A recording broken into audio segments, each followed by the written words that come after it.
Assalamualaikum warahmatullahi wabarakatuh.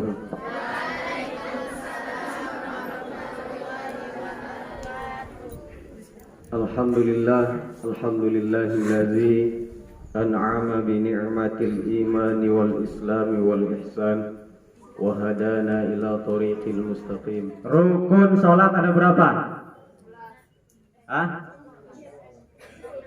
17. Dalam kitab Safinatun Najah dikatakan ada 17. 1 niat, 2 takbiratul ihram berdiri bagi yang mampu, Fatihah, ruku tumaninah 6, i'tidal tumaninah 8, sujud tumaninah 10. Duduk di antara dua sujud berarti 12 yang sama tumaninahnya. Kemudian tasyahud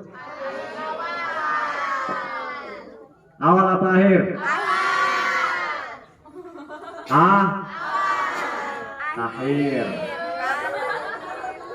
Ya. Kenapa akhir? Karena tidak semua sholat ada tasyahud awalnya. Kemudian apa dulu? Membaca sholawat. Terus salam. Terakhir bukan. Sebenarnya kalau kita ingat posisi dari awal sampai akhir gampang ingatnya. Ya. Paling yang keselip itu sering berdiri bagi yang mampu ya. Itu kadang lupa. Nah, pertama tadi apa? Niat. Niat terbagi salasu darajah ya.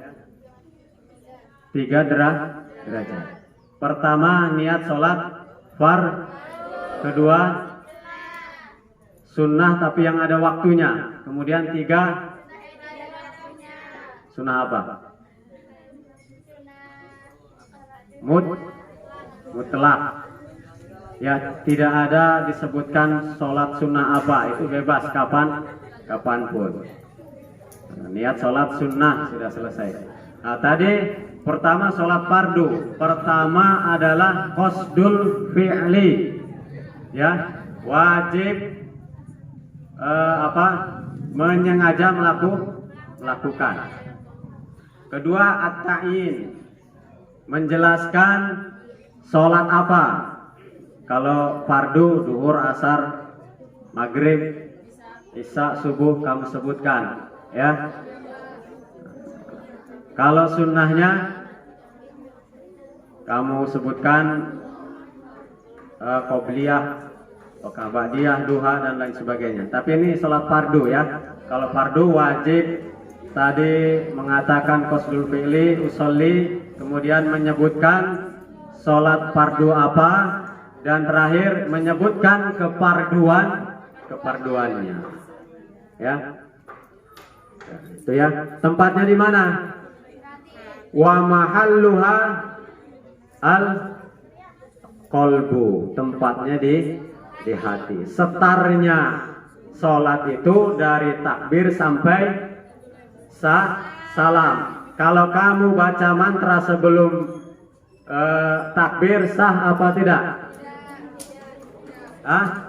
Sah enggak? Kalau kamu sholat baca mantra, baca apa aja yang kamu suka sebelum takbir, sah enggak? Tetap sah. Karena startnya sholat itu dari takbir sampai salam. Jadi ada kisahnya.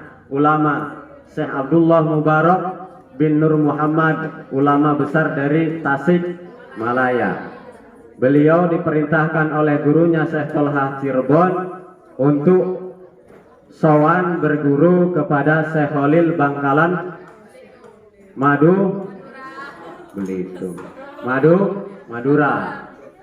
Ingat, Syekh Khalil ini adalah orang yang ulama yang menyuruh Mbah Hasyim Asy'ari untuk mendirikan Nahdlatul Ulama. Nah, ini singkat cerita. Syekh Abdullah Mubarak diperintahkan untuk ke Syekh Khalil. Jadi di pertengahan perjalanan diuji di daerah hutan yang paling angker di Jawa Tengah. Apa namanya? Alas Roban.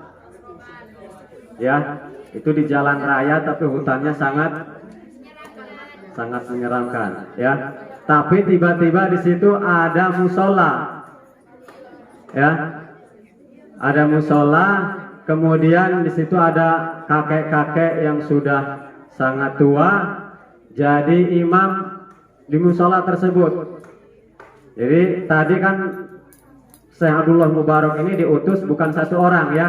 Jadi ada beberapa santri diutus untuk ke Madura jalan kaki dari Cirebon. Jadi berapa kilo? 1000 kilo itu lebih jalan kaki. Di Alas Roban, nah singkat cerita tadi sholat. Ternyata imamnya sebelum takbir baca jangjawokan kalau bahasa Sundanya. Apa jangjawokan? Bahasa lain nggak ada lagi nih. Ya. Bahasa-bahasa kalau mantra-mantra orang dulu kan pakai bahasa Jawa, Sunda ya kan. Jadi yang dibaca mantra-mantra. Pitik wedhus sedang melebu ya kan. Ada sedikit itu ucapan beliau di antaranya ya. Menyebut kambing segala macam disebutkan. Lalu santri yang tidak berilmu selain Syekh Abdullah Mubarak kabur semua. Wah ini tidak sah sholatnya ini. Padahal kan belum takbir. Akhirnya satu persatu santri yang tidak berilmu, tidak sealim Syekh Abdullah Mubarak pulang semua. Jadi tinggal satu orang, semua pulang dengan kebodohannya. Padahal kalau baca mantra sebelum takbir itu tetap sah. Ya, seperti Bapak guru kita bilang, kalau ada orang sholat, kemudian ada anjing jilat kakinya, sah atau tidak? Hah? Tetap? Kenapa? Anjingnya jilat kakinya sendiri, bukan jilat kaki sih yang sholat. Nah, Bapak ketipu nih teka-teki pikir sama Pak Saad. Pertanyaannya seperti itu. Ada orang sholat, datang anjing, jilat kaki, sah atau tidak? Sah. Kenapa? Karena anjing jilat kakinya sendiri. Kalau jilat kaki yang sholat jadi enggak sah. Nah, itu. Dan dengan kecerdasan tadi Syekh Abdullah Mubarak sampailah ke Madura. Nah, itulah harus cerdas dalam ilmu fikih ya. Jadi kalau ada misalkan imam yang ngetes kita dengan baca macam-macam sebelum takbir, jangan pergi, itu tetap sah. Kecuali sudah takbir baca qomat kamit yang lain-lain, udah tinggalkan saja. Kalau perlu tajong wae ya. Itu tidak sah kalau sudah takbir. Wa mahalluha tadi tempatnya dalam hati ya. Wa talaffuzu biha dan membacanya adalah sunnah. Kalau sebelum takbir itu sunnah ya. Ada yang mengatakan malah bid'ah karena tidak diajarkan Rasulullah, tapi diperbolehkan kalau bagi orang yang was. Misalkan kamu sholat tarawih, baca dulu niat sholat sunat tarawih rakaatan. Itu boleh, tapi bagi yang sudah mantap, tidak usah langsung saja Allahu Akbar, tapi masukkan niat. Makanya menurut Imam Syafi'i wajib berbarengan dengan takbir, memasukkan niat. Tidak boleh di awal sebelum takbir dan tidak boleh di akhir, harus bersamaan. Makanya Untuk madhab Imam Syafi'i takbirnya tapi jangan sampai rusak takbirnya. Allahu Akbar, masukkan niat. Itu nggak gampang. Bagi yang was-was itu bisa berulang kali. Jadi ada orang yang sampai saking was-wasnya berulang kali sholat subuh dari jam 5 sampai terang baru siap. Karena tidak masuk niatnya. Jadi ketika Allahu Akbar, niatkan saya sholat misalkan subuh 2 rakaat menghadap kiblat karena Allah Ta'ala. Kalau ada orang yang takbirnya cepat, itu kan ada di Arab banyak. Itu biasanya bermadhab Hambali. Allahu Akbar. Jadi niatnya beliau itu sebelum takbir. Tapi kita madhab Syafi'i harus bareng. Makanya kalau kalian sholat itu takbir sering itu Bapak lihat. Kadang tidak diucapkan, kadang cepat ya, Allahu Akbar. Padahal itu rukun. Wajib ucapkan. Ya. Hati-hati sholat. Ketika kamu sholat, takbir harus diucapkan. Minimal kamu sendiri yang mendengarkan. Karena kalau harus terdengar, ketika kita sholat tarawih ramai kan tidak terdengar. Tapi minimal mulut kamu mengucapkan Allahu Akbar. Itu rukun, hati-hati ya. Nah, kemudian kita bahas. Kedua, setelah niat adalah takbiratul. Syarat takbiratul ihram ada berapa? Banyak ini. Sama dengan syarat dengan rukun sholat dikurangi 1, berarti berapa? 16. Jadi banyak ya, untuk menghafalnya pun lumayan sulit ya. Syarat pertama dalam membaca takbir adalah sudah sempurna berdiri. Kalau tarawih kan sholatnya cepat. Sebelum berdiri jangan Allahu Akbar, jadi tidak sah. Kadang kita sudah tahiyat akhir salam dari bawah sudah Allahu Akbar, itu tidak boleh. Sudah berdiri di atas baru Allahu Akbar. Ya. Sudah berdiri di atas. Kecuali yang sholatnya sambil duduk. Ada yang tahu sholat sunnah yang afdol sambil duduk. Tapi ini ikhtilaf ya. Kalau Bapak mengamalkan ada salah satu sholat rawatib sambil duduk. Karena ini nggak berjamaah, jadi masing-masing. Menurut Imam Ja'far As-Shadiq ya, beliau mengatakan walil isya'i rak'atani jalisan. Khusus ba'diyah isya 2 rakaat sambil duduk. Wa yajuzu qa'iman. Boleh sambil berdiri. Tapi lebih afdol duduk kata beliau. Tapi sekali lagi fikih itu banyak ikhtilafnya, banyak perbedaannya. Jadi silahkan sambil berdiri kalau umumnya berdiri. Tapi Bapak orangnya seneng cari yang lain daripada yang lain ya. Kalau Bapak terlihat oleh kalian sholat ba'diyah sambil duduk, itu saya ikut ke Imam Ja'far As-Shadiq ya, sanadnya sampai ke situ. Jadi guru-guru di antara guru Bapak ada yang sholat ba'diyah isanya sambil duduk. Tapi kalau kalian malu, nggak pede, ya berdiri saja. Karena kadang minder kita.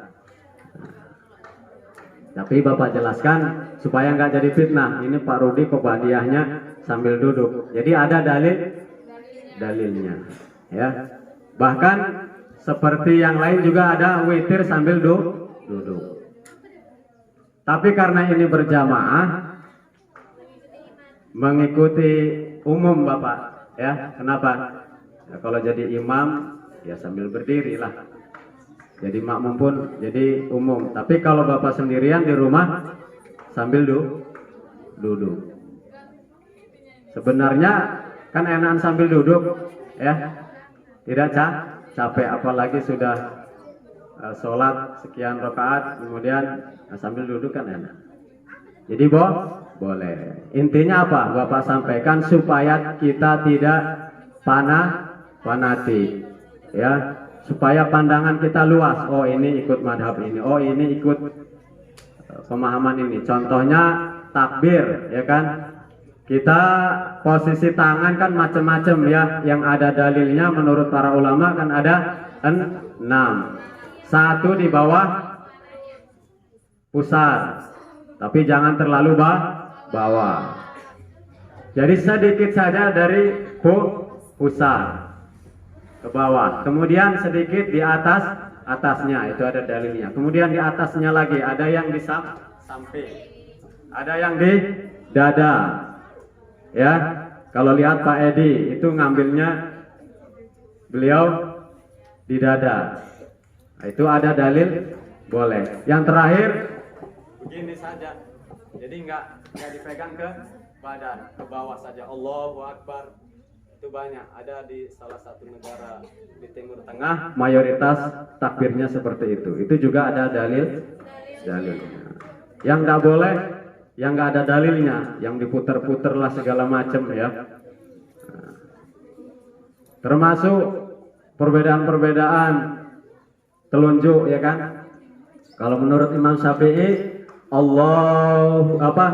asyhadu alla ilaha illallah, baru telunjuk kita baru sampai akhir, baru salam, baru selesai. Tapi ada yang diutak-utak, diputar-putar, ada kan? Itu juga ada dalilnya. Jadi jangan disalahkan. Kita fokus ke jari kita aja, jangan nengok jari sebelah. Ini nengok tetangga bikin mumet nanti malah. Fokus sholat sendiri. Tapi di kita mayoritas rata-rata hampir sama. Kalau kamu sholat nanti di Arab beda-beda, jangan heran. Itu berbeda madhab. Misalkan kamu umroh, nengok sholat macam-macam, ya. Tapi kita mesti tahu supaya tidak mudah menyalahkan. Ya. Kedua, tadi berdiri, bukan berdiri bagi yang mampu. Apa? Takbir itu mesti sudah berdiri, ya. Kemudian yang kedua, bil arabiyah, wajib dengan berbahasa Arab. Tidak boleh kamu takbir dengan bahasa Inggris, bahasa Indonesia. Allah Maha Besar, itu nggak boleh, tidak sah. Ya, harus bahasa Arab. Allahu Akbar. Ya, bacanya harus benar. Kemudian bilafdi akbar, dengan lafaz akbar. Ya, tadi bilafdil jalalah, ya. Allah. Lafaz jalalah apa? Allah. Tidak boleh diganti dengan Muhammadu Akbar. Tadi kedua bahasa Arab, ini Pak Belit ya. Kedua bahasa Arab. Ketiga bilafdil jalalah, harus dengan lafaz Allah, tidak boleh diganti. Kemudian bilafdi akbar, akbarnya tidak boleh diganti Allahu kabir, itu nggak boleh. Jadi maknanya berbeda. Kemudian harus tertib antara Allah dan akbar. Jangan akbarullah, akbarullah, tidak boleh. Ya. Itu ya, takbir ini banyak syaratnya ya. Termasuk kalian laki-laki yang biasa azan ya. Takbir itu hati-hati bacaannya, harkatnya. Kalau kamu wasol itu sering didengar Allahu Akbar Allah ya. rullah, ya, diwasalkan. Allahu akbarullah, ya, jangan raullah. Rullah itu jadi Allahu utawi Allah iku akbaru, maha besar. Jadi mubtada dan khobar, ya. Nah, kemudian lanjut, itu tadi kelima tertib. Keenam, ada yang hafal? Gak ada yang hafal kayaknya, ya. Keenam, tidak boleh memanjangkan hamzah dalam lafaz Allahu Akbar. Bagaimana dipanjangkan hamzah di dalam lafaz Allah? Allah, itu tidak boleh. Langsung saja. Allahu Akbar, berarti tidak sah. Pendek saja A-nya. Allah, panjangnya di tengah. Allah-nya, ya. Allahu Akbar. Kemudian tidak boleh memanjangkan ba pada lafaz akbar. Di mana? Nah, itu tidak boleh, ya. Allahu Akbar, tidak boleh. Itu tidak sah takbirnya.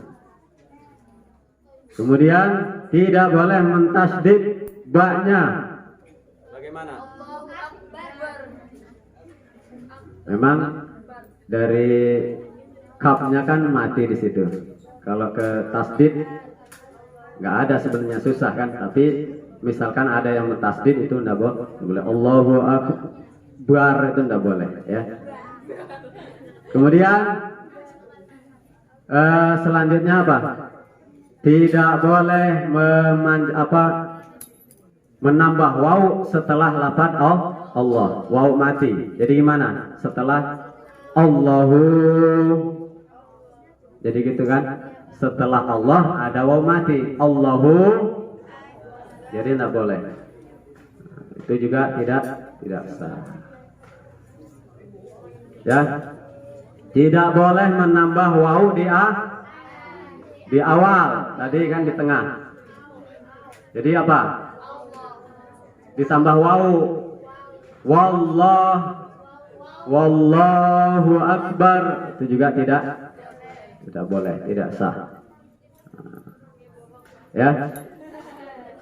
Di awal, di tengah tidak boleh. Ya. Kemudian ke-11. Ke-11 ada yang tahu? Tidak boleh berhenti sebentar, apalagi lama. Gimana? Sering kan ini kita dengar imam misalkan terputus antara Allah dengan Akbar. Itu hati-hati. Gimana? Allah ngilang, Akbar itu nggak boleh, tidak sah. Jadi harus nyambung antara Allahu Akbar. Jadi takbir ini ternyata kalau kita pelajari tidak segampang yang kita anggap, ya. Harus nyambung Allahu Akbar. Jangan Allah apalagi akbarnya hilang, ya. Berhenti sejenak saja tidak boleh, apalagi hilang akbarnya.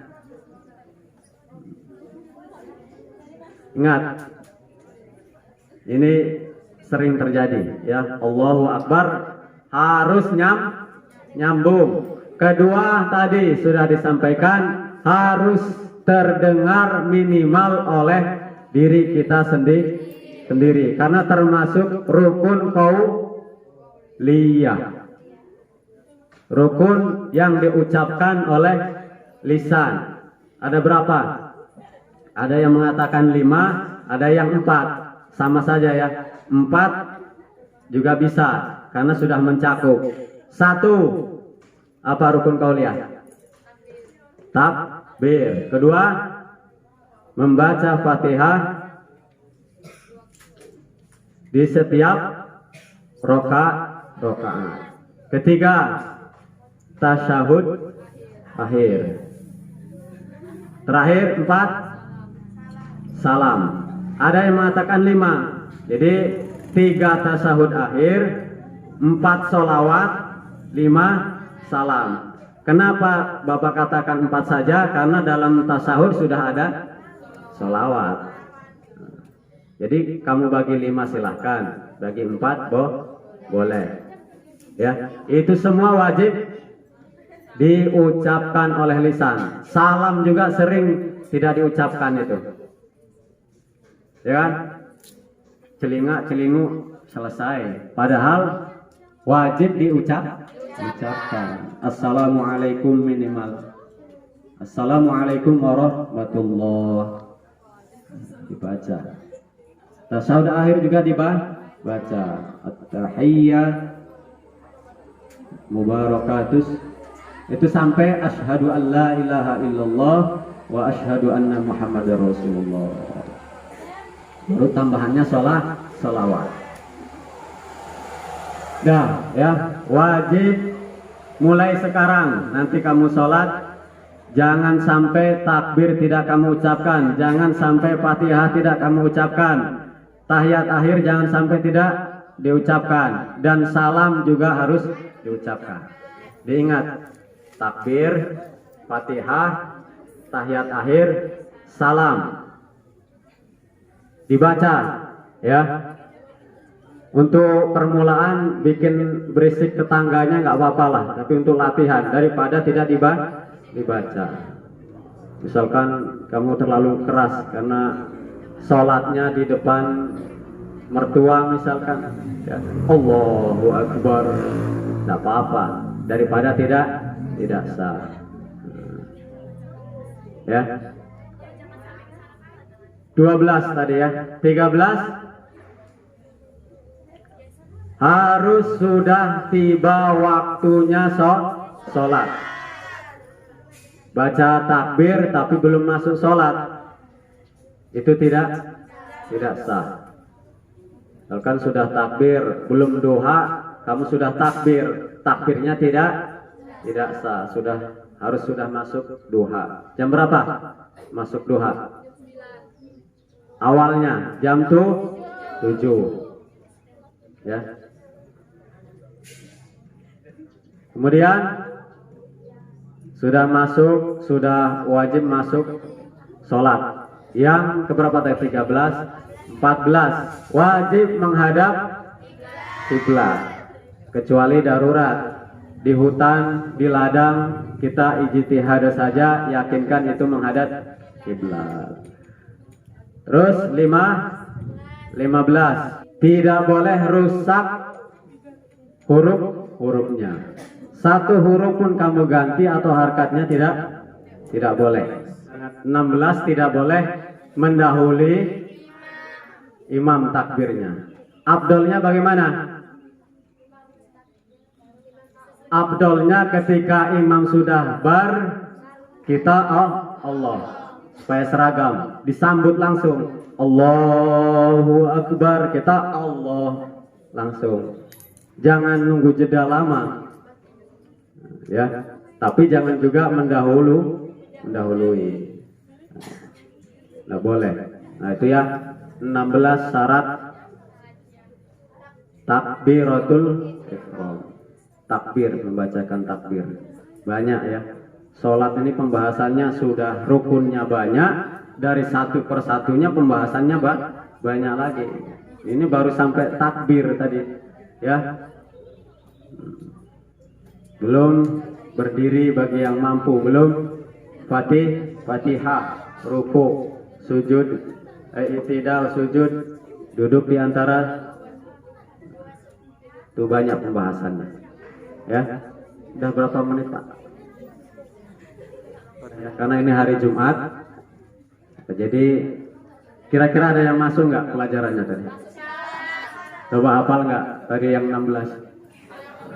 16 lupa. Tapi intinya yang sering kesalahan yang fatalnya saja yang kamu ingat apa? Sering tidak dibaca. Itu yang Bapak perhatikan kalau orang sholat, ya. Sering tidak dibaca. Sholat tarawih itu asal ngangkat, udah, ya, ngikut imam saja, itu tidak sah. Kita pun harus baca. minimal terdengar oleh sendiri. Allahu Akbar. Karena belum ada dalilnya yang mengatakan rukun qauliyah ini tidak usah dibaca, tetap wajib dibaca. Namanya juga rukun, sesuatu yang paling mendasar. Dah diingat ya. Takbir, Fatihah, apalagi tadi? Ingat, yang 4 saja poin bubar dari sini harus kamu ingat. Rukun qauliyahnya apa? Takbir, Fatihah, tasawuf akhir, salawat, salam harus dibaca setelah pengajian ini dan seterusnya ya. Kalau nggak dibaca berarti nggak sah, percuma ya. Capek-capek ya, capek gawe teka pakai bahasa Sundanya ya. Kerja capek tidak ada gunanya. Mudah-mudahan pada hari ini semua ilmu yang kita bahas ini mudah-mudahan membekas ya dalam pikiran dan hati kita, sehingga kita semua dapat mengamalkannya. Amin ya rabbal alamin. Ya, yang benar itu dari Allah Subhanahu wa taala, yang salahnya semata-mata kebodohan pribadi. Wallahul muwaffiq ila aqwamit thoriq. Wassalamualaikum warahmatullahi wabarakatuh.